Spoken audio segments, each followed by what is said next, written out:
I'm Ann Marshall, and today we're talking about art and archetypes, and my focus is on the Destroyer. I'm in Florida, and we just a couple of days ago had Hurricane Ian, and the whole state was on alert. And the problem with any kind of destructive activity like the Destroyer is you don't really know exactly when it's going to come and exactly where it's going to land and exactly how much damage it's going to wreak. So they come in many different sizes and shapes. There can be fire, floods, tornadoes, earthquakes, drought. Those are some of the weather and earth-related destroyer events, but they also come in human versions. And that would be like war or having temper tantrums and destroying the toys, addiction to drama, a car accident, an illness, maybe a divorce comes in and wipes the slate clean and creates this unbelievable chaos and energy that is overwhelming. It can also be like a global pandemic that we've experienced the last couple of years. It could be breaking the cycle of abuse or addiction is seen as the destroyer, changing the way of being and modus operandi that one has been experiencing for most of their life. It could be chronic pain. So there are many different versions and variations on the destroyer. Now, what's inevitable is that death and destruction results. It's death of something, death of people, death of the environment, and the destruction occurs. It does wreak chaos. That is one of the primary characteristics of the destroyer, is that of chaos. So, and it will affect anybody. It could be the good, the bad, the ugly. It could be the guilty, the innocent, the deserving, the not deserving, the naive, and the well-informed. So it crosses all kinds of layers and strata. Now, Stacy Couch, who is a spiritual director and archetypal consultant, suggests that there are predictable stages to look for regarding the destroyer. And the first one is the evacuation. So that might entail that you're ducking for cover when avoiding a blow from somebody who's victimizing you, or it could be you swerve the car to avoid a crash, or it could be that you have several days' notice of the impending doom that's lurking in the atmosphere. And then there's that of seeking shelter. Sometimes it's a sheltering place in your own bathtub. It could be uprooting the family, the pets, essential papers, and going to a local shelter. Or you can get the heck out of Dodge completely and go to higher and safer ground. The third stage is surveying the scene. And that's like once the danger has passed, then you look to assess what the damage is, what remains that can be recognized or salvaged and reclaimed or repurposed or reutilized or revamped in some way. Then important to remember about the destroyer is that there's always the potential for aftershocks. So it might be in an abuse situation that there may be some repeat episodes of that, or in an earthquake, there are the literal aftershocks, or multiple tidal waves. So it's not always just a one and done, but there's the potential for the continuation of the event until it finally and fully peters out.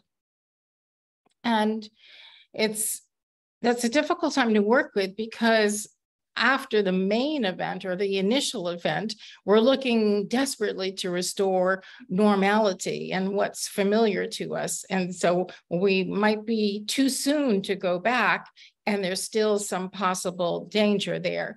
So that, in terms of taking a look at the totality of the destroyer in terms of event, is necessary to keep in mind. And then there's the wonderful stage that after the devastation has completed, there is the availability of the fragile new life that comes from that.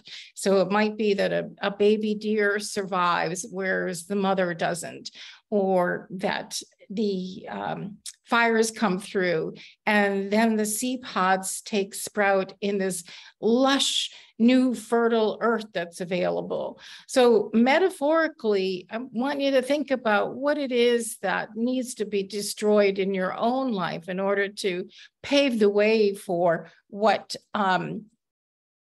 could be a refreshing of the life for you, as well as keep in mind the things and destructive episodes that you've been through. Maybe it's a financial disaster like a bankruptcy, or maybe it's the end of a career where you suddenly got fired and just got kind of wiped out in that regard. But looking at the opportunity there, how one door shuts and a window opens. So the other part of the destroyer is the resiliency factor, and that you didn't know that you had it in you, that it is this cycle of inevitable death and rebirth. The destroyer initiates the change, and the change is really the only constant that there is. But the destroyer can create something greater or bigger or beyond what you've known before. And to create something new, something has to fall away, something has to die.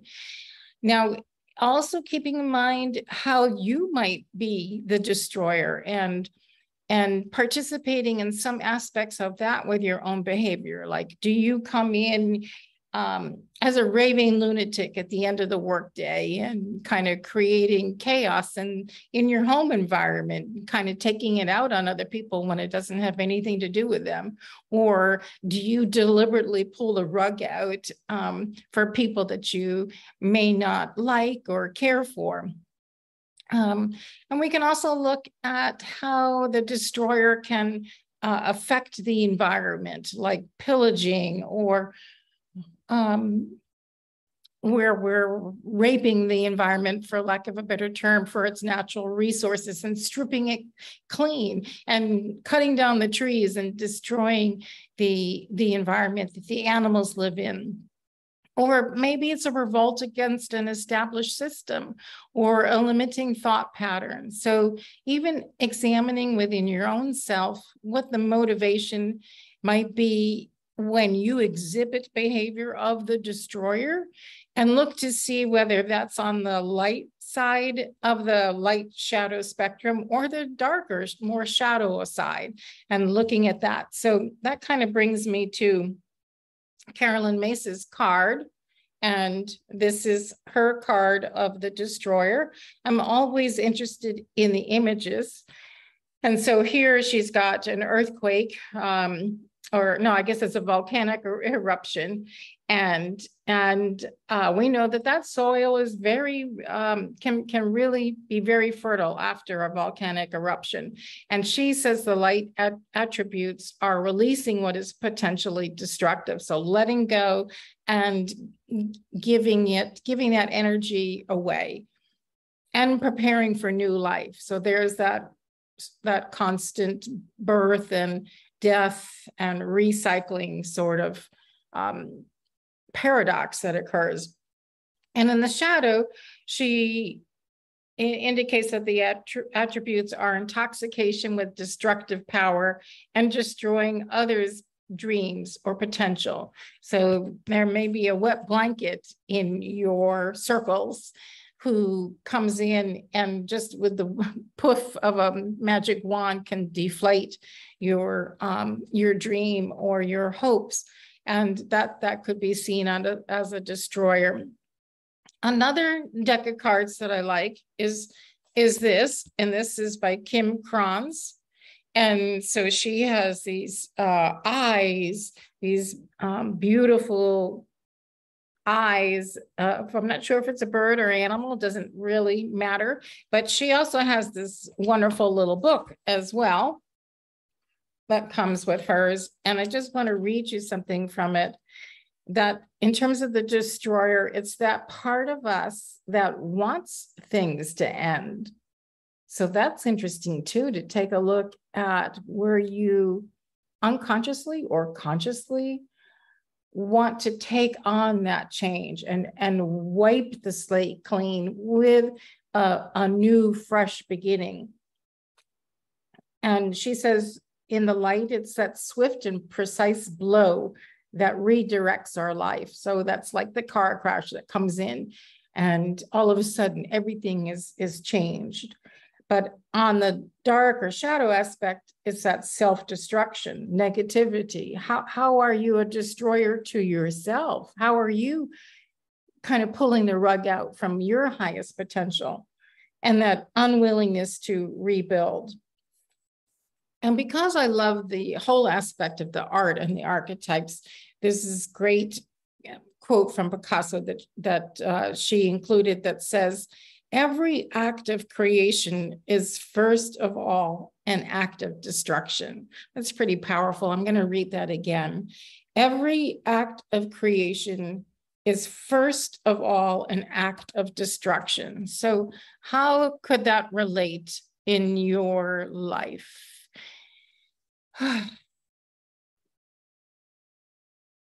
So let's kind of talk about that resiliency a little bit more, because that's such an integral part of the destroyer. And knowing that the paradox of that destruction and the creation are held equally and together, that one can't exist without the other. We also realize that we have no control. And lastly, it brings us in proximity that nothing is lasting.